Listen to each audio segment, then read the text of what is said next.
나에게 흐르는 저주가 있는가? 이런 제목으로 함께 은혜를 나누겠습니다. 유명한 애화인데 정확하게 이것이 정리가 안 돼가지고 소개를 저도 못했었습니다. 근데 최근에 저의 은사이신 우리 신성욱 교수께서 글을 하나 썼는데 그 글에 이 두 가문 이야기를 제대로 완성본답게 소개를 했더라고요. 맥스 추크와 조나단 에드워즈의 가문 이야기입니다. 한 번쯤 여러분이 이렇게 부분 애화를 접했을지도 모릅니다. 이 두 사람은 시골에서 태어나서 개척지에서 살았습니다.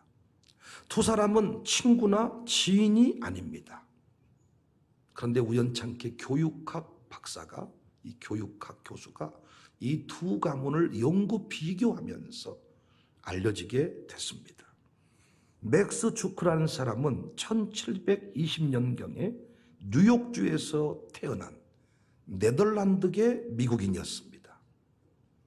그는 대부분의 애화 속에서 소개되는 것처럼 나쁜 사람이 아니었어요. 오히려 낙천적이고 재치 있는 사람이었으며 실용적인 기술을 가진 사람이었습니다. 그는 또한 입담이 좋아서 누구든지에게 이야기를 재밌게 할 수 있었고 항상 그 곁에는 사람들이 머물러 있었습니다. 대신 그는 학교 다니기를 싫어했고 일하는 것을 싫어했어요. 학교 다니는 것이 싫고 일하는 것이 싫으면 무엇이 좋을까요? 노는 게 좋지요. 그래서 이 맥스 주크라는 사람은 낚시질을 다니고 사냥하고 새 잡고 꽁 잡고 그렇게 놀았어. 자연이 놀이터야. 산들 강바다를 마음껏 즐겼습니다. 늘 그곳에 가다 보니까 자연에 관한 정보들도 많이 알게 되었습니다. 우쭐했습니다. 결국 사람들이 모여 사는 곳을 떠나서 아름다운 호숫가에 움막을 짓고 자연을 벗삼아 살면서 지나가는 사람들과 어울리는 일을 했던 사람. 현재 그 삶에 집중을 한 거예요. 자유분방하게 살았습니다. 그는 더 이상 자신의 능력을 개발해야 될 이유가 목적이 없었어요. 신앙생활도 하지 않기 때문에 주일 성수가 뭔지도 모르고 우리는 어디 놀러 가려 그래도 주일이 걸리고 어디 가려 그러면 수요일이 걸리고 애나 모르겠다 안 가야겠다. 그런데 이 양반은 교회를 섬긴 적이 없기 때문에 하루하루가 그냥 즐거운 삶이었습니다. 반면에 조나단 에드워즈는 기독교인 가정에서 신앙과 교육을 중시하며 성장을 했습니다. 그는 1740년대 영적 대각성 운동의 주역이었고 19세기에는 유럽 세계까지 영향을 미치는 신학자, 사상가였습니다. 그는 1703년 11명의 자녀들 중에서 5째로 태어났습니다. 4명의 누나들 그리고 6명의 여동생들과 함께 성장을 했습니다. 그는 어려서부터 독실한 기독교인이었습니다. 10살 때 그는 동네 가까운 숲속에 움막을 만들어 놓고 매일 2명의 친구들과 함께 가서 기도했습니다. 맥스 주크는 호숫가에 움막 지어놓고 고기 잡고 살았어요. 그런데 조나단 에드워즈는 10살 때 기도 움막을 만들었습니다. 6살 때부터 라틴어 공부를 시작했고 12살 때 라틴어를 비롯해서 헬라어와 히브리어를 공부하고 에일 대학에 입학을 했습니다. 에드워즈는 23살에 목사 안수를 받고 노샘턴에서 25년간 목회를 했습니다. 그는 새벽 4시에 일어나서 하루에 13시간 정도를 서재에서 보낼 정도로 성실한 사람이었습니다. 그 후 인디언들을 위한 선교사로 살다가 말년에는 프린스턴에서 총장과 목사로 사역을 했습니다. 그는 아들 3명과 딸 8명을 남기고 56세 나이에 세상을 떠났습니다. 재밌게 미국의 교육가 알버트 윈시비, 이 맥스 주크와 조나단 에드워즈의 후손들에 관한 연구 논문을 썼습니다.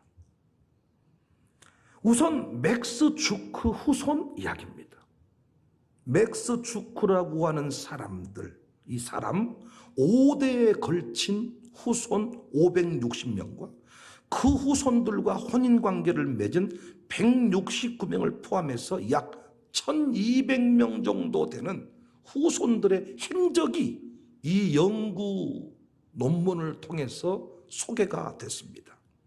맥스 주크 1200명 중에서 300명은 유아 시절에 죽었고 440명은 게으름 또는 퇴폐한 생활 습관으로 인해서 몸이 망가지고 병약하게 살았습니다. 310명은 거지, 1500명은 범죄자, 알코올 중독자가 100명, 60명은 절도범, 70명은 살인자. 그들 중 40명의 여자들은 방탕한 매춘부로 악명이 높았습니다. 이 후손 중에 단 20명만 직업 기술을 배웠는데 그중 10명은 교도소에서 배웠습니다. 반면에 조나단 에드워즈가 세상을 떠난 지 약 140년이 지났는데 그의 일가는 1390명으로 성장을 했습니다. 에드워즈 가문에 속한 후손들의 행적을 더듬어 보니까 대학을 졸업한 사람이 285명, 그들 중에서 13명이 대학 총장, 65명이 교수, 의사가 56명 배출됐어요. 목사, 신학자, 선교사가 된 사람이 100여 명, 변호사가 된 사람이 100명, 그리고 판사가 된 사람이 39명. 또 그 후손들 중에서 부통령 1명, 상원의원 3명, 국회의원 다수, 외교관 다수, 주지사 3명, 시장 3명, 군대 장교 75명, 작가 60여 명, 철도회사 책임자 50명, 금융기관장 여러 명, 그리고 광산주, 광산을 캤잖아요. 이 광산을 개발했잖아요. 이 광산주 여러 명이 나왔습니다. 맥스 주크라는 가문과 조나단 에드워즈의 가문을 교육학자가 연구를 했습니다. 맥스 주크는 참 저주를 받은 것 같아요. 조나단 에드워즈는 참 복을 받은 것 같아요. 우리는 이쯤 되면 조상의 저주에 관하여 좀 생각을 하게 됩니다. 다시 말해서 가문에 흐르는 저주가 있지 않냐는 거예요. 조상들이 이 죄를 지어서 이렇게 후대가 엉망진창이 되는 것이 아닌가. 그래서 1999년 배단위 출판사에서 가게에 흐르는 저주 이렇게 끊어라 라는 책이 출간된 적이 있습니다. 당시 플러신학교 실천신학 교수였던 피터 와그너 박사에게 뿌리를 두고 메를린 히키가 발전시킨 이론을 한국 저자가 책으로 출간해서 소개한 내용입니다. 한 번쯤 들어봤을 거예요. 내용이 뭐냐? 한마디로 죄 많은 가계의 저주가 3대까지 흐름으로 우리 대에서 기도로 결박하고 끊어야 된다는 것입니다. 아멘입니까? 무엇이 아멘이에요? 아멘 참 좋아하셔. 결론적으로 여러분, 가게에 흐르는 저주가 있다. 조상 때 지은 죄가 후대까지 영향을 미친다. 이건 이론적으로 잘못된 겁니다. 비성경적인 가르침이에요. 에레미야 31장 29절, 그때에 그들이 말하기를 다시는 아버지가 신포도를 먹었으므로 아들들의 이가 시다 하지 아니하겠고 포도를 먹는 자마다 그의 이가 신 것 같이 누구나 자기의 죄악으로 말미암아 죽는다.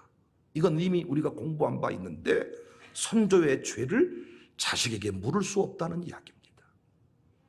에스겔 18장 20절에도 범죄하는 그가 죽을지라 아들은 아버지의 죄악을 담당하지 아니할 것이요 아버지는 아들의 죄악을 담당하지 아니하리니 의인의 공의도 자기에게로 돌아가고 악인의 악도 자기에게로 돌아간다. 각자의 죄를 가지고 하나님 앞에 책망을 받고 하나님 앞에 서는 것이지 조상의 죄가 후대에게 그대로 흘러가는 것이 아니다. 가게에 흐르는 저주를 끊어라. 우리가 결박함으로 이걸 끊어야 된다. 막 이렇게 막 하는 분들이 계세요. 물론 이들이 주장하는 이론을 지지하는 성구가 있습니다. 출애굽기 20장 4절에 내 하나님 여호와는 질투하는 하나님인즉 나를 미워하는 자의 죄를 갚되 아버지로부터 아들에게로 3, 4대까지 이르게 하거니와 나를 사랑하고 내 계명을 지키는 자에게 1000대까지 은혜를 베푼다.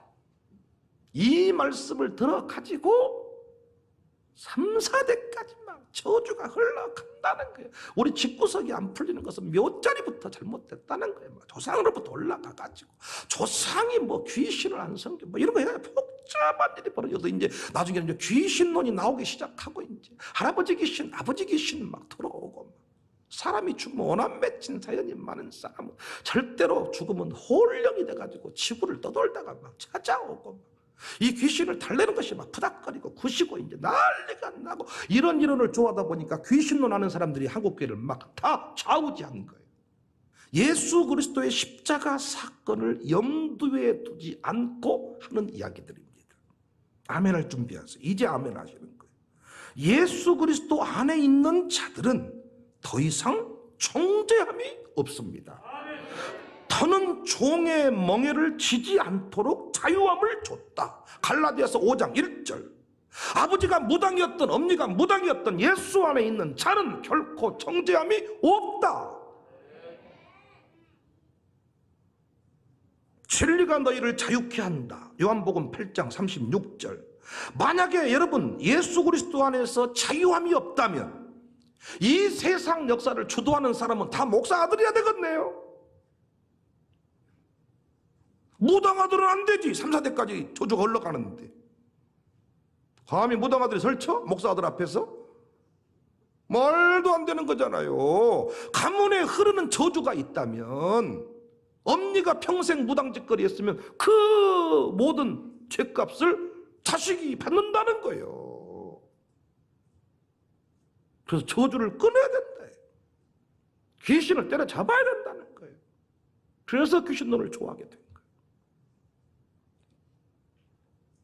선조들의 죄가 후손들에게 대물림 되지 않습니다. 선조가 무당짓거리를 수백 년, 수십 년을 했어도 여러분이 예수님을 딱 오늘 구주로 영접하면 여러분의 집안은 새로운 피조물이 되는 거예요.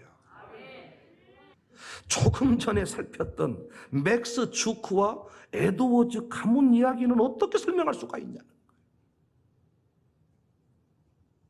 옛날 붕사 목사님들이 이렇게 설교했습니다. 죄종 건드리지 마라.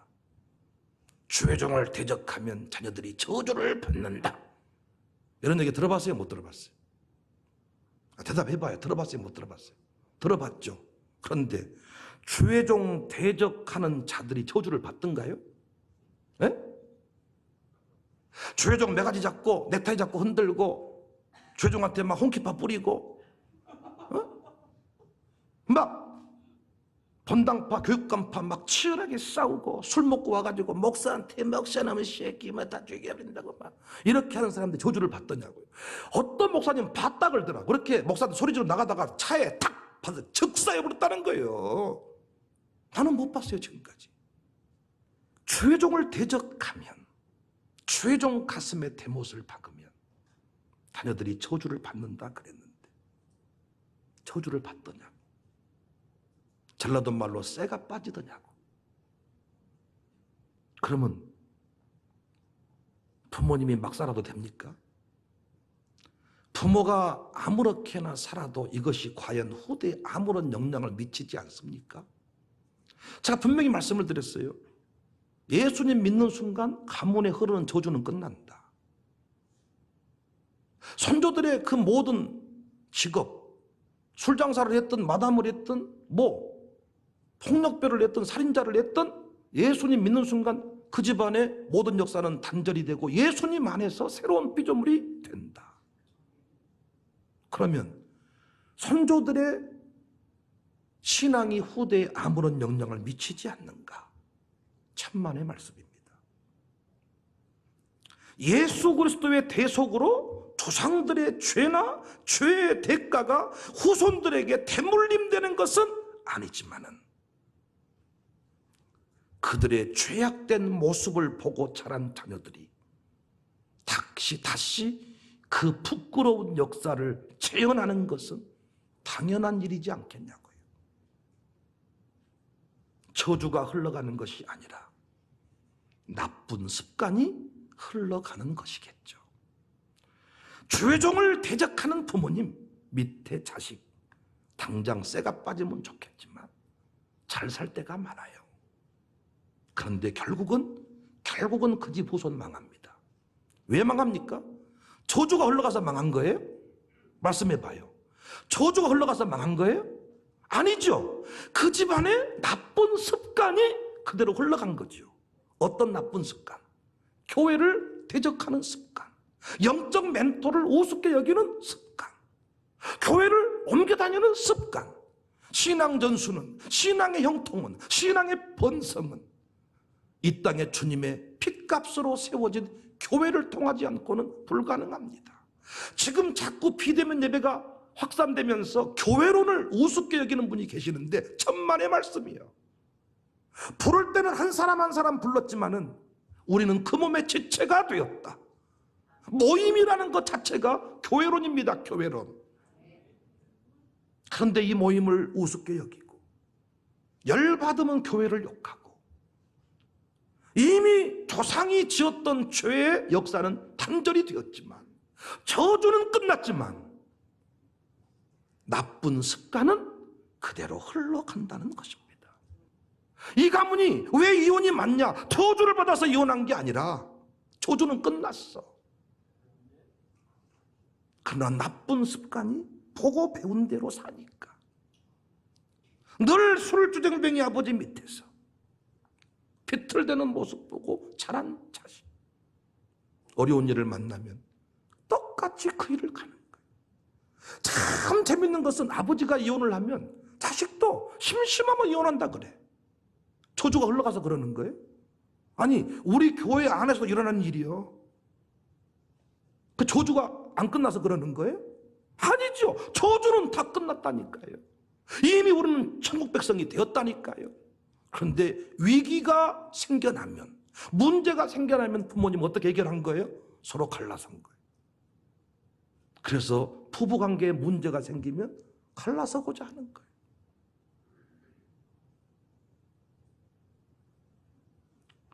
청교도들이 신앙 모범, 부모의 신앙 모범을 강조한 이유를 우리가 알아야 돼. 그들은 가정을 사회의 기본 단위인 동시에 하나의 교회로 보았습니다. 그래서 남편을 목사로, 아내를 전도사로 이 작은 교회론을 주장했어요. 청교도 신학자 카든 메더라는 사람은 자녀들은 부모의 모범, 특히 악한 모범을 따르는 경향이 있으므로 선한 모범이 되라. 이 대목에서 우리는 예수님의 교육법을, 오늘 본문 이 예수님의 교육법을 기억할 필요가 있어요. 기억할 필요가. 그래서 예수님이 말로 하시지 않았습니다. 15절 말씀, 내가 너희에게 행한 것 같이. 무엇을 행했습니까? 제자들의 발을 씻어줬죠. 그러면서 너희도 서로 섬겨주며 살아라.